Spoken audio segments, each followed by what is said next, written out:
There's a fly on set, and I'm okay with that. I was gonna kill it, and then I thought, it's a fly.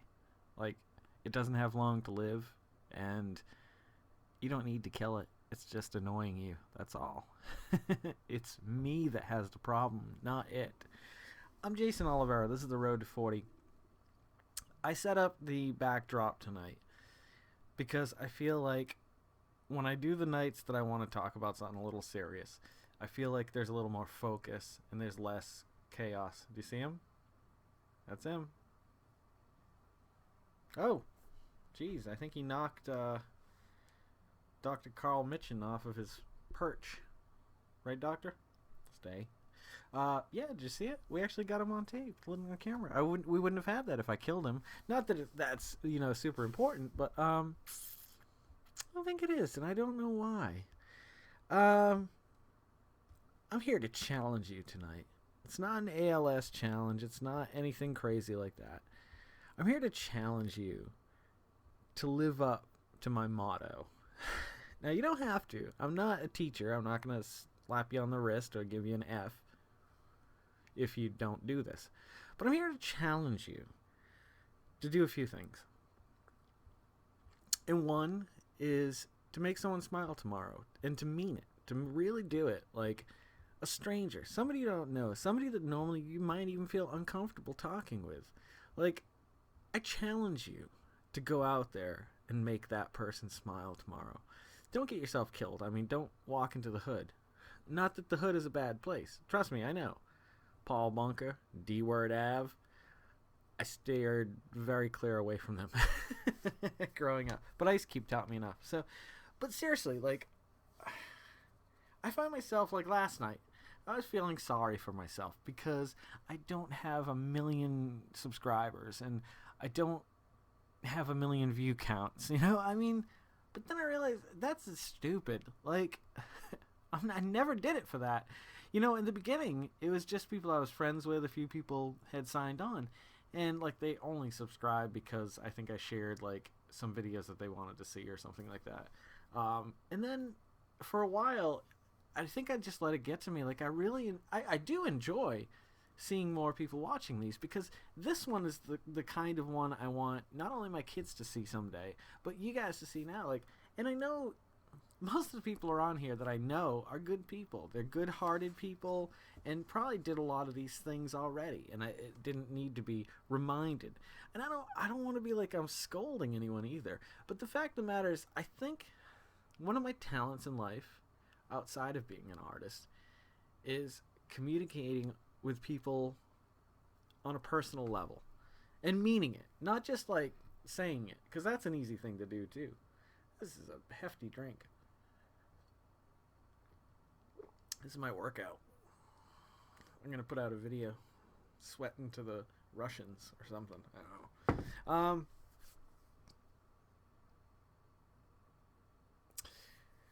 I also think another kind of important thing is going out of your way to do things. Sometimes I do a lot of shopping, grocery shopping, and just poking around. And most places I go to have an automatic door. But the ones that don't, like my work doesn't. We have a very beautiful entryway. And like if somebody's coming from across the parking lot, I'll wait for them to hold the door. Not because I'm trying to be altruistic or like be like, oh, I'm such a good person. But because like I think human contact is something we're starting to lose. Like between strangers. Like see them? Between community. Like community is going away. And I'm not saying it's Walmart's fault.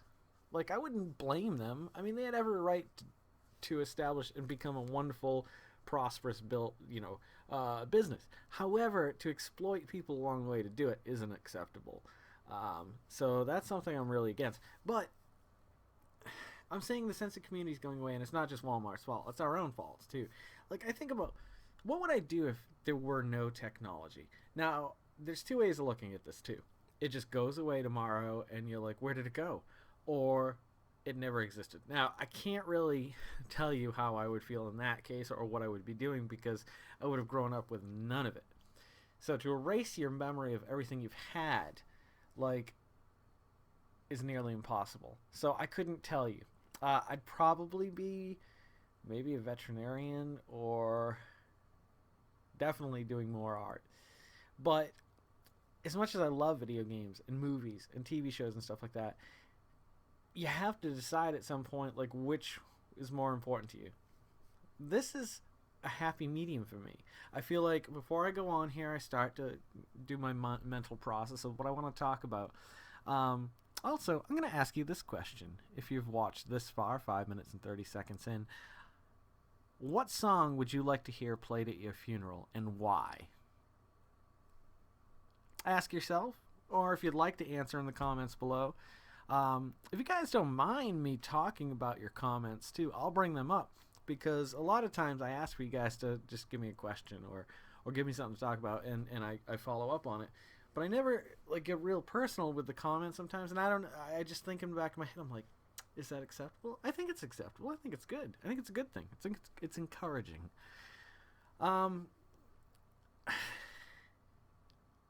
If it all went away tomorrow, I think literally it would have to be like the whole world, like all the technology went away. I feel like I would do this. I would just lose all the tension in my body.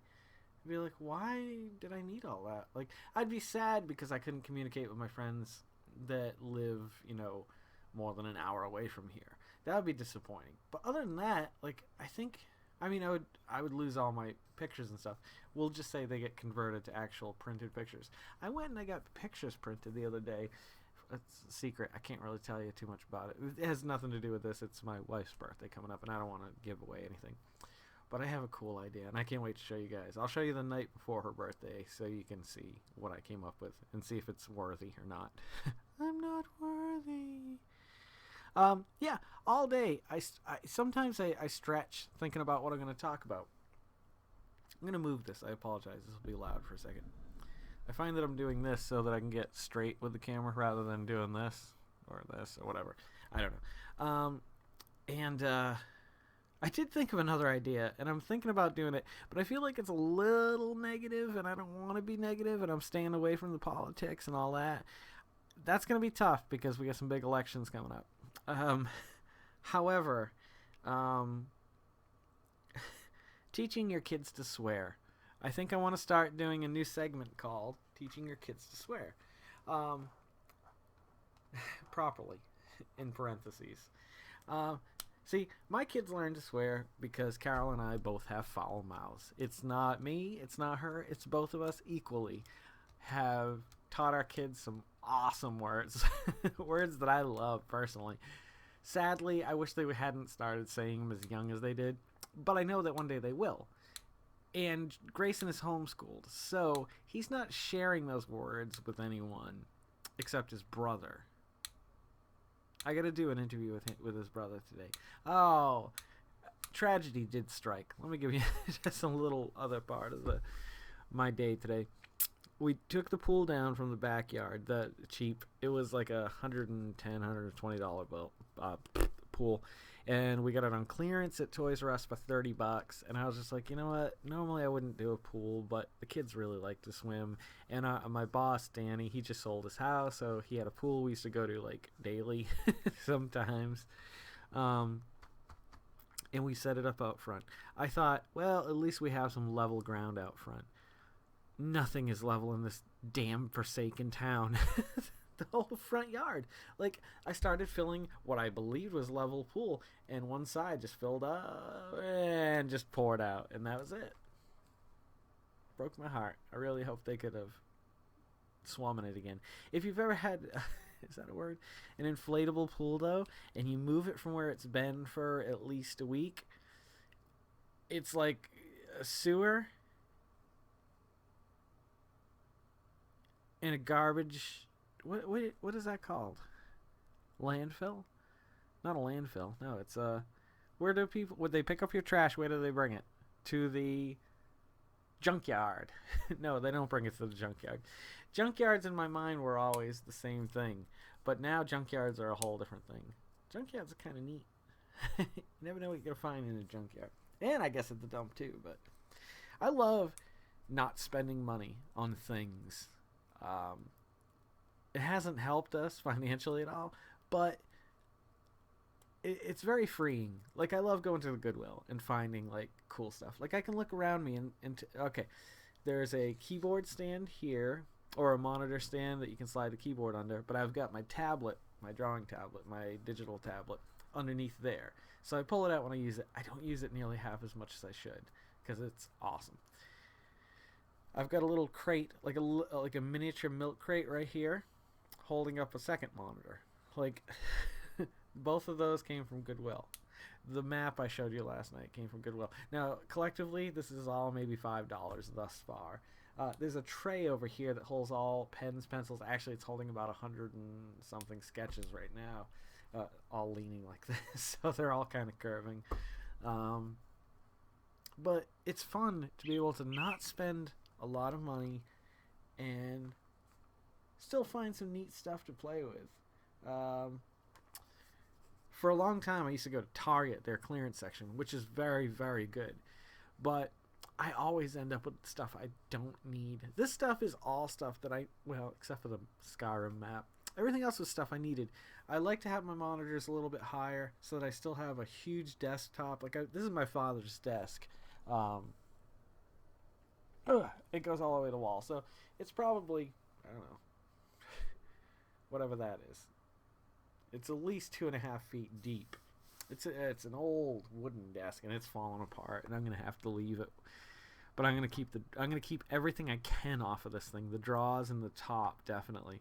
If you didn't know, I just realized I caught myself saying it. People make fun of me down here in the sizzle, or the dirty South, south of the Mason-Dixie. We say draw, because we drop our R's, and that's a tough one because it's drawer. And I hate saying that. Like, it's not as bad as saying discs, but drawer is still pretty bad. Draw. Put it in the draw. Like, literally, that's how I say it. And, like, everybody has made fun of me the last 10 years at work. Like, oh, yeah, stick it in the draw. Like, now I have a few people that call it the draw, which is awesome. Oh, yeah, we're taking over the South. That's why we're becoming a blue state, because we want Virginia back, because it's a beautiful state. It's just filled with stupid, terrible. See, I'm being negative. I don't want to be negative. At least I'm catching myself. This is great. I'm so happy to be in a better mood today. And I'm sorry if I ever make these unfun, because I want them to be fun. But now I want them to be challenging. And I'm not going to stop challenging. And if I lose viewers because of it, well, then I do. But I'm going to start harping on this. I'm going to start saying, you know what? You don't have to. But I think the world would spin better if we all held the door for the person that takes an extra minute to get to the door. Or, you know, we're so quick to anger. I know I am in my car. Oh, God forbid I get cut off, or like somebody goes slow enough that I can't get through a light. I get irate. Why? This is life, and life is what you have while you're here. Like, what in the grand scheme of things, how important is not getting to where I need to go because I have to wait an extra minute and a half for the light to change? You have to stop and smell the roses. You really do. Like, I am a huge proponent of stopping when you see beautiful things and taking pictures, or at least even just enjoying it, taking a mental picture. I don't know. I'm on my high horse tonight, folks. I am challenging you to be better people. Even if it makes just you a better person, I think that shows outward. I say this sometimes, but if you draw, give yourself an extra, even 15 minutes. Don't go on the internet or check your email in the morning, or instead of doing one thing throughout the day. If you're a plumber, offer your services a little cheaper to somebody you know who really can't afford it. You know, I think if we all just chip in like that, we're gonna live in a world that's just better for generations to come. Like, I know, like, there's the flip side of the coin, and some of, like, space exploration. If we plan to continue as a species, we have to eventually figure a way to get to another planet that's habitable. I mean, that's a fact of just science. Like, It might not be until our sun burns out, but I doubt it. Like, I think over maybe the next 100,000 years, there could be another catastrophe that sent us into a new age of things. And if we're not prepared and we don't have a way to get off of it, maybe we should just stop existing, or maybe we should have space travel in place. But I don't know. I'm all for like forgetting about the differences and the quarrels and just like getting back to a simpler time at least. I mean, some people, you don't have to have that to have a happy and healthy life for yourself and for other people. But I think it's a big benefit. I really do. I think the less that you have to clutter your world around you, the more you focus on the things that are truly important and time itself. I don't know. That's just my idea. I can't wait till it's nice enough to go out and there's no bugs out there. It only lasts for about a month. We have like a decent fall, and then it just gets cold and miserable. And I mean, obviously it's not as bad as where I used to live, but it's still bad enough that I detest having to leave the house when I don't have to. I don't think my car is going to make it through this year. I don't have heat or air conditioning or vents or blowers or anything in my car. Like, it's either window or nothing. And in the winter, I still have to keep my windows down because my windows fog up. This is literally going on like 3 or 4 years now. I could get it fixed. I'm going to have to. With taxes this year, I have to resolve my... Isn't it sad you live taxes to taxes? Not everybody, but people who get money back because they don't make enough money, it benefits them a lot. So once a year, we feel like we can conquer the world. Maybe next year we'll have a new camera. I'm thinking about getting a new DSLR. Probably something that can do 4K and has image stabilization and I don't know, something nice. Because we spent $1,000. Well, I spent $1,000 on the camera. 10 years ago, and we got a Canon, and we still use it. It's only 8 megapixels, but it still takes really good pictures. Like, I'm very happy. I mean, they're not the greatest, but I think the nice thing about it is it makes you rely on your skill a little bit more than the camera. And I like that. I like that I feel like I'm actually creating this picture. Like, I'm framing it, and I'm using the talents I've learned. I'm not a great photographer to take this photo. Like, nowadays, it's just like everyone can, and it's a good thing. It's a beautiful thing that people can have wonderful pictures of their families and friends and pets and so on and so forth. But everything's going digital anyway. It's all digital these days. Isn't that right, Doctor? Yes, it is, Mr. Oliveira. I think that's got to be his voice because it's the easiest one for me to transition over to. Yeah. I don't mean to be crazy. Sometimes it's just fun to be crazy. So, anywho, know this. There will be a new segment coming up called Teaching Your Kids to Swear Properly. I probably won't have my kids on here, and I won't have them swearing. Maybe we'll talk about swearing on here. We'll do that. That'll be the first episode.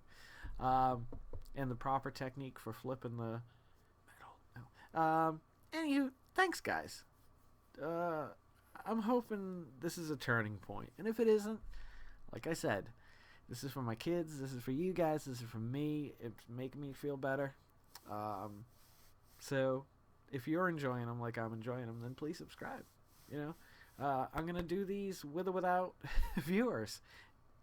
I wish I had this to go back to my great-great-grandfather from Portugal or something. You know what I mean? Like, wouldn't that be awesome? And at where we're at now is probably the first generation that can have that. I mean, easily have that. Reliable computers and technology that captures like this. So if you're my kids watching this 40 years in the future, or 20 years, or whatever, 30 years, you guys were always the most wonderful things in my life. Okay? Yeah, exactly, Birdie. You guys have a great night. Do I have to say it tonight? Don't forget to make somebody smile tomorrow. Go out of your way. A stranger, somebody in line if you're shopping. If you're at work, a coworker, bring them a drink, coffee. Be like, hey, man, I saw that you were shivering. Here's a coffee. I don't know. Help an old lady across the street if you gotta. Maybe buy those Girl Scout cookies. I don't know. and try to make yourself a better person tomorrow than you were today, tomorrow, or tonight if you've got time. Improve a skill, a talent. Be generous, be patient, be kind, be loving. And take care of yourselves, okay? You know what? I want us to all tear through this and get together someday and talk about this, and we'll all just live happily ever after. Anyway, I'm Jason Oliveira, in case you didn't know. This is The Set. You guys have a great night. I'll see you a little bit further on down the road to 40.